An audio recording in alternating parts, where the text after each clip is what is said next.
Le prochain segment d'une heure d'ici, une présentation du groupe JD, partenaire de la télévision d'ici.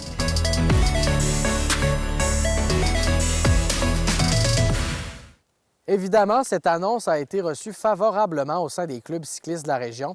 J'en ai profité pour dresser un portrait de la situation du sport sur la côte de Beaupré et je vous confirme aujourd'hui que le vélo de montagne est en santé sur la côte de Beaupré. À lui seul, le club cycliste Mont-Sainte-Anne compte plus de 600 membres actifs, ce qui en fait le plus important club au Québec.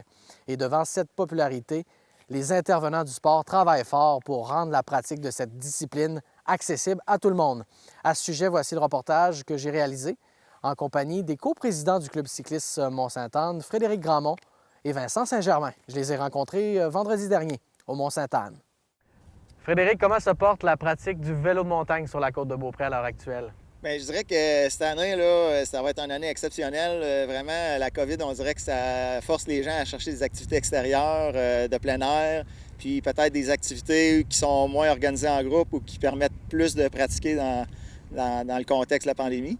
Fait que, on le sent cette année dans les inscriptions, là, il y a une croissance. On en a une depuis plusieurs années, mais là, cette année, on dirait que c'est un autre niveau encore. Et est-ce que ça occasionne des défis là, pour accentuer le développement du club cycliste Mont-Sainte-Anne, Oui, cette popularité-là? Tout à fait. En fait, là, on a toujours un défi de recruter des moniteurs, des coachs. C'est tout le temps un défi à chaque année. Cette année, compte tenu du nombre de l'augmentation finalement du membership, ça devient un défi supplémentaire. Et en plus, avec les mesures gouvernementales, où est-ce qu'on peut avoir des plus petits groupes, on a besoin, là, c'est une question de mathématiques, là, on a besoin de plus de moniteurs par groupe, là, par jeune finalement.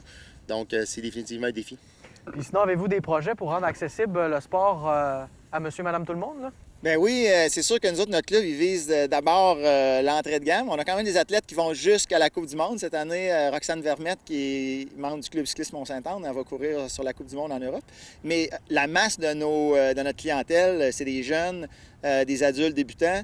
Et donc, nous, le but, c'est d'offrir le plus d'aide possible ou d'activités pour permettre à ces gens-là de s'initier à la pratique, puis de cheminer, si on le goût, vers du niveau plus élevé. Puis au niveau des installations sur la côte de Beaupré, est-ce qu'on est bien équipé en matière de vélo de montagne? Écoute, le Mont-Sainte-Anne, qui dit Mont-Sainte-Anne dit première Coupe du monde de vélo de montagne. Puis, depuis plusieurs années, là, le Mont-Sainte-Anne, le club de vélo, le club cycliste Mont-Sainte-Anne investit énormément dans les sentiers.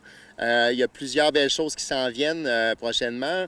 On peut commencer à en parler si je ne me trompe pas. Il y a une pump track qui va se faire du côté du rang Saint-Julien, qui est un projet là, du club cycliste, où est-ce qu'on va investir plus de 100 000 là, pour cette infrastructure-là, qui va profiter à toute la population, les gens du club, mais également les gens de la côte de Beaupré qui vont pouvoir se présenter pour pratiquer le sport sur cette pump track-là. Puis à ce sujet-là, êtes-vous en train, justement, en ce moment, de travailler sur l'aspect du financement, là? Oui, mais c'est ça. Donc, on dit que c'est un projet qu'on va réaliser. On veut le réaliser. On a demandé des financements à plusieurs organismes. On n'est pas encore au moment de dévoiler tous les partenaires du projet.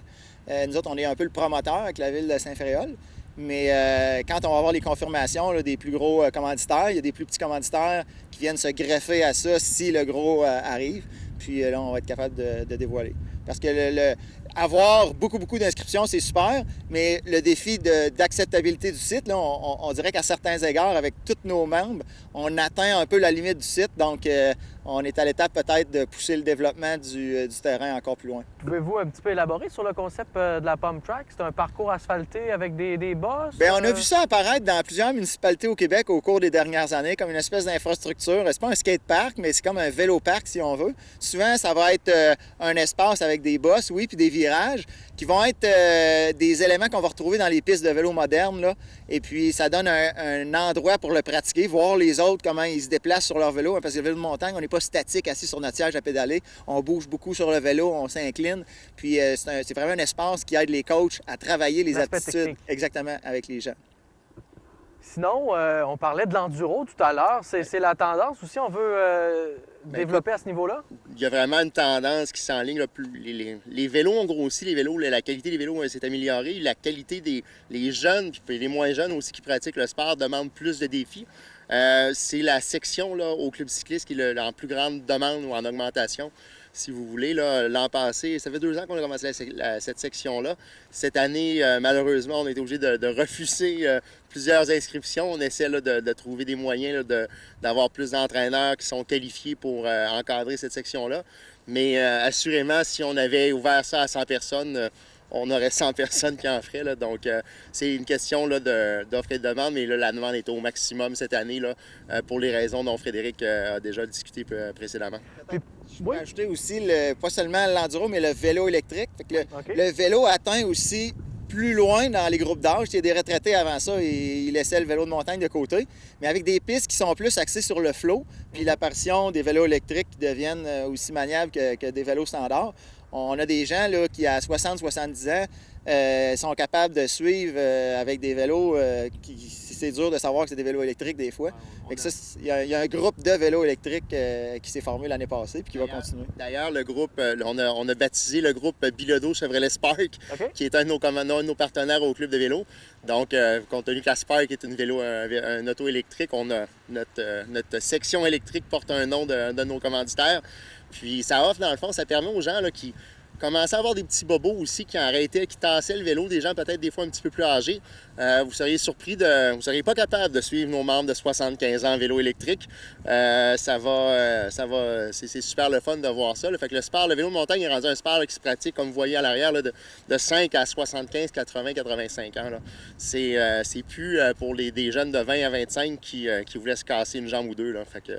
J'ajouterais même que pour le vélo, le vélo électrique, il ne faut pas juste voir ça comme « Ah, c'est pour les vieux ou les gens qui ont de la misère à pédaler ». Vraiment, le vélo électrique, ça va se développer comme une espèce de sport mitoyen entre le motocross puis le vélo traditionnel. Fait que vous allez voir de plus en plus des gens extrêmement habiles sur des vélos électriques puis qui vont juste pousser plus loin que ce qu'on aurait vu des gens faire avec un vélo à pédale.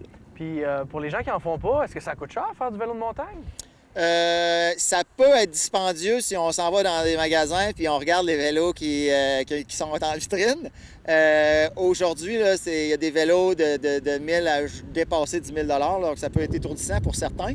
Mais je vous dirais que il y a du plaisir à avoir avec tous les types de vélos.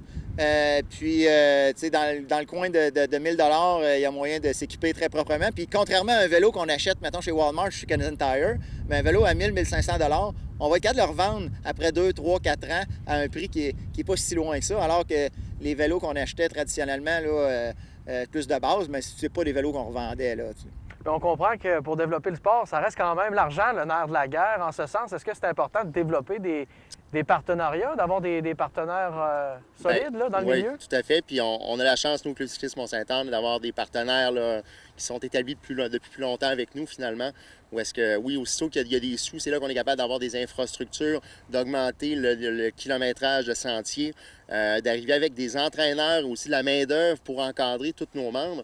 On s'entend que les adultes, de notre section adulte, c'est pas eux qui demandent d'avoir beaucoup de technique. On veut juste aller là pour avoir du plaisir en groupe avec 2 mètres de distance, mais du moins avoir du fun. Mais pour tout ce qui est nos athlètes, après ça, tous les jeunes qui sont en apprentissage vraiment plus profond là, des techniques de vélo, c'est important d'avoir de la main-d'œuvre qualifiée.